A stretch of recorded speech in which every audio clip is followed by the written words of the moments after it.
বিশ্ব রাজনীতিতে যুক্তরাষ্ট্রের সামরিক ও কূটনৈতিক হস্তক্ষেপ বহুবার বিতর্কের জন্ম দিয়েছে। মধ্যপ্রাচ্য সহ বিভিন্ন অঞ্চলে প্রভাব বিস্তারের অভিযানে একাধিক মুসলিম নেতা সরাসরি সামরিক অভিযান, লক্ষ্যভিত্তিক হামলা বা যুদ্ধ পরবর্তী বিচারের মুখোমুখি হয়েছেন। সময়ের পরিক্রমায় সাদ্দাম হোসেন থেকে মুয়াম্মার গাদ্দাফি, কাশেম সোলাইমানি থেকে ইসমাইল হানিয়া, এই তালিকাটি ধীরে ধীরে দীর্ঘ হয়েছে। সর্বশেষ আলোচনায় যুক্ত হয়েছে ইরানের সর্বোচ্চ নেতা আয়াতুল্লাহ আলী খামেনির নাম। সাদ্দাম হোসেনকে ঘিরে যুক্তরাষ্ট্রের অভিযান মধ্যপ্রাচ্যের ভূরাজনীতিতে একটি বড় মোড় হিসেবে দেখা হয়। 2003 সালে যুক্তরাষ্ট্র ও তার মিত্রবাহিনী ইরাক আক্রমণ করে এবং পরবর্তীতে তাকে বিভিন্ন অভিযোগে ফাঁসি দেওয়া হয়।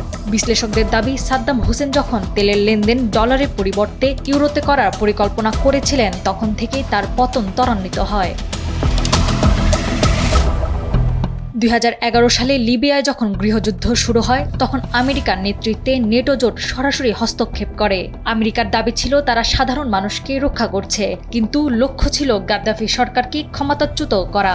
আমেরিকা তাকে সরাসরি হত্যা না করলেও আমেরিকার হস্তক্ষেপ ছিল স্পষ্ট। তৎকালীন মার্কিন প্রেসিডেন্ট ডোনাল্ড ট্রাম্পের নির্দেশে বাগদাদ বিমানবন্দরের বাইরে একটি ড্রোন হামলায় জেনারেল কাশেম সোলাইমানিকে হত্যা করা হয়। এটি ইরান যুক্তরাষ্ট্র সম্পর্ককে যুদ্ধের দ্বারপ্রান্তে নিয়ে গিয়েছিল।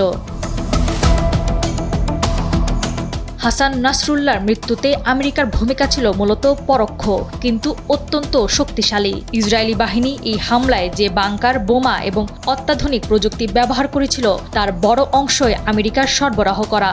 ইয়াহিয়া সিনওয়ারকেও প্রায় একইভাবে হত্যা করা হয়।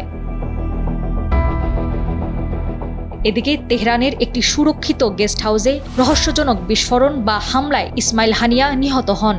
ইরান এর জন্য সরাসরি ইসরায়েল ও আমেরিকাকে দায়ী করে। এই ধারাবাহিক হত্যাকাণ্ডগুলো প্রমাণ করে যে মধ্যপ্রাচ্যে শক্তির লড়াই এখন কেবল আর সীমানার মধ্যে সীমাবদ্ধ নেই, বরং এটি এখন সরাসরি শীর্ষ নেতৃত্বকে লক্ষ্য করে পরিচালিত হচ্ছে।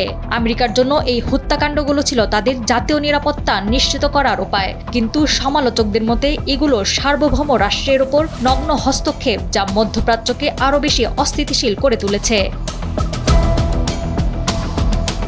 নাওয়ার সালসাবিল দুরদানা, সময়ের আলো।